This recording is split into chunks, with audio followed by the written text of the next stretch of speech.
The Persian province of Armenia was divided from the land of the Carduchians by the river Kentrites. It was a fertile country, but for a distance of nearly 20 miles from the river there were no villages nor cultivated land, because the Armenians were determined that there should be nothing to tempt their warlike neighbors, the Carduchians, to enter their country in search of plunder. The news that the Hellenes were approaching had reached them, and, on the further side of the river, Persian cavalry were already keeping guard along the shore. Infantry also were posted beyond, in the more hilly part of the country. Notwithstanding this, however, since there was no way of getting around the river, the Hellenes were determined, if possible, to wade through it, in defiance of the Persian troops. But on stepping into the river, they found that the water was breast deep and that the stream had a very rapid current, which swept to one side the great shields they carried to protect them in front, so that they were exposed to the arrows and darts of the enemy. They could indeed, by lifting the shields out of the water and holding them above their heads, protect themselves to some extent, but not sufficiently to be out of danger. Besides this, the ground at the bottom of the river was strewn with great stones, so slippery that they could not get any certain footing, and were in constant danger of falling. And in addition to everything else, they now perceived, at the edge of the mountainous country which they had just quitted, a band of armed Carduchians, who were evidently only waiting for the moment when they should be occupied in crossing the river, to come and attack them in the rear. The position was most embarrassing, and they could not tell what to do for the best. Being urgently in need of rest, they resolved to remain where they were for that day and encamp at night in the same place as on the previous evening. The Carduchians continued at their post until dark and then retreated to their nearest villages. That night, Xenophon had a dream. He thought that he was bound with fetters, but suddenly the fetters fell off, and he could move his limbs freely. Thereupon he awoke, with the firm conviction that the dream had been sent from the gods to signify that they would provide a way of escape from the present difficulty. Early in the morning, he went to Chrysippus to tell him of the dream and of his interpretation of it, and both generals agreed to have sacrifices offered, that by means of the omens they might know yet more surely the will of the gods. At the very first, the omens were favorable, and now they felt certain that the gods would not fail to work out their deliverance, though how it was to be accomplished they did not as yet know. They had not, however, long to wait, for, whilst they were still eating their breakfast, 2 young soldiers came running into the camp to tell the generals of a discovery that they had made. "We were looking for fuel," they said, "a good way up the stream, when we saw a man, a woman, and 2 girls who seemed to be entering a cave among the rocks. So we tried the water in that place and found that it flows much more quietly than here, and we went right over to the other side, for the country there is hilly, so that we were protected from the enemy's cavalry, and nowhere did the water come above our waists." This was indeed welcome news, and the generals believed that it had been sent to them by the gods. In token of thankfulness, they at once offered as a libation the wine of which they had been drinking, pouring it out upon the ground. And for each of the 2 youths they filled also a cup of wine, that they too might pour it out to the gods and be thankful. The other generals were summoned, and all took counsel together as to the arrangements to be made for crossing the river with the least possible loss, in spite of the enemy in front and the enemy in the rear. For with the morning light, the Carduchians had returned to their post on the high ground that formed the fringe of their country. After some consideration, the generals decided upon a plan. Guided by the 2 youths, the whole Hellene army marched up the river bank towards the ford, which was about half a mile from the place where they had pitched their camp. Seeing this, the Persian horsemen took the same course and made a similar progress on the opposite bank of the river. When the Hellenes reached the ford, the priests offered a sacrifice to the god of the river, then all joined in singing the paean, or hymn of praise to the gods, and, with a mighty shout, Chrysippus and the van stepped into the stream.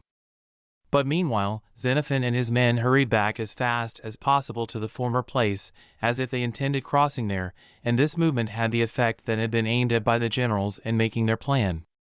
For when the Persian cavalry saw that Chrysippus was in the act of crossing above, and that Xenophon, as they supposed, was about to cross below, they were seized with panic, and, fearing lest they should be shut in between the 2 divisions of the Hellene army, they urged their horses into a gallop and fled away as fast as they could.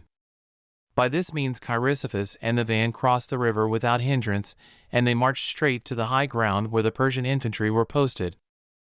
The infantry, however, made no better stand than the other troops, for, when they saw that the cavalry had fled, they followed the example of their comrades and ran away also. The camp followers and the baggage animals had crossed the river behind Chrysippus, and now, on the hither side of the Kentrites, there only remained the rearguard commanded by Xenophon. To enable these remaining troops to cross in safety was the last, and by no means the easiest task of the day. For the Carduchians were still behind, only waiting for the moment when they could most effectively fall upon them.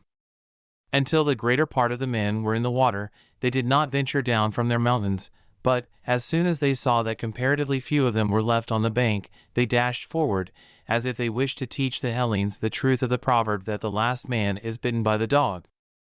But Xenophon was prepared to receive them. Before taking any notice, he allowed them to come almost within close quarters. Their arrows were even whirring already through the air when he gave a signal with the trumpets.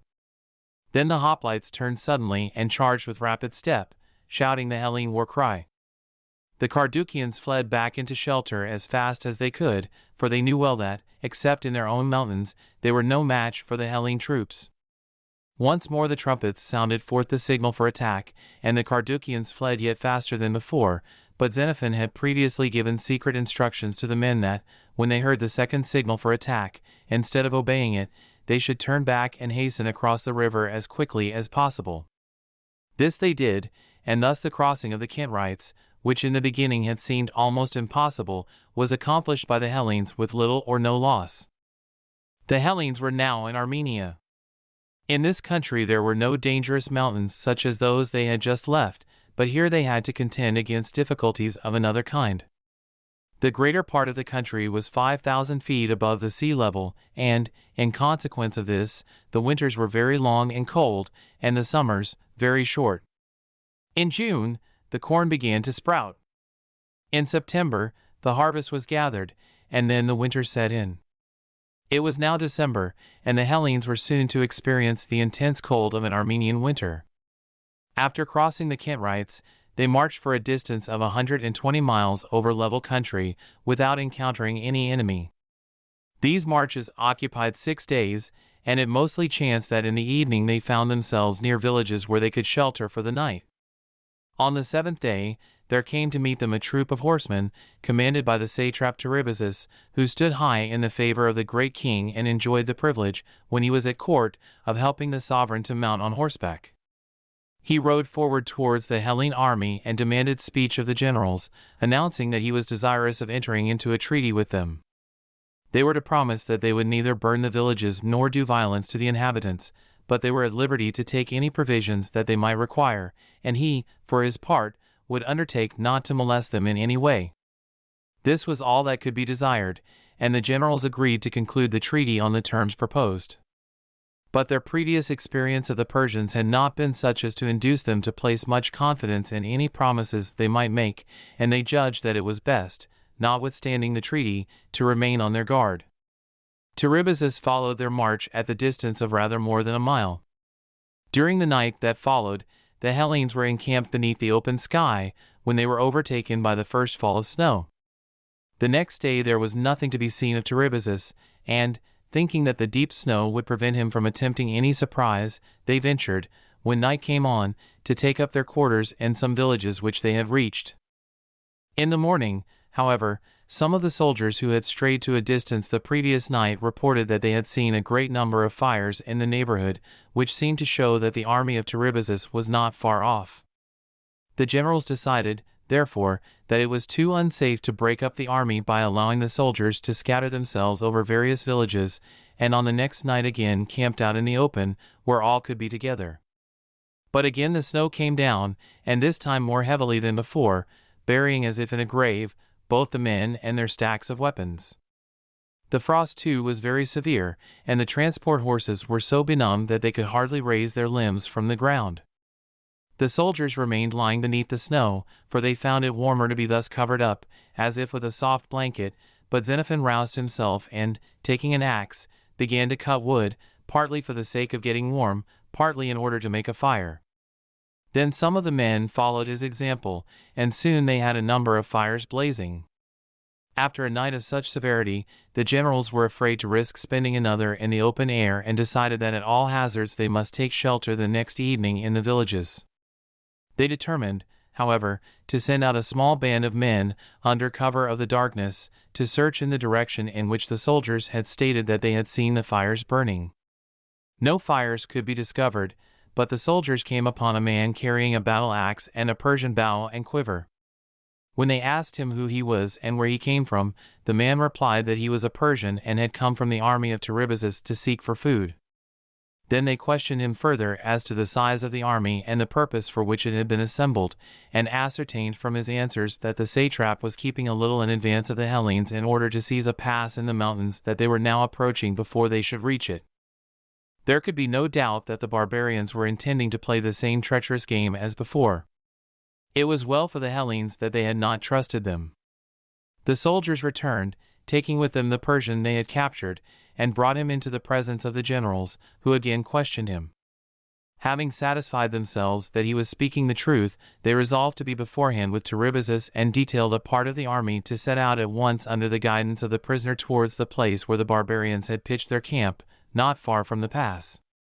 As they were going over one of the mountains, the archers and slingers who marched in front caught sight of the camp and, without waiting for the hoplites, rushed forward with a loud cry, which so frightened the barbarians that they immediately fled in the most disgraceful manner, just as, when the lion opens his mouth and roars, all the lesser animals run away in fear and trembling.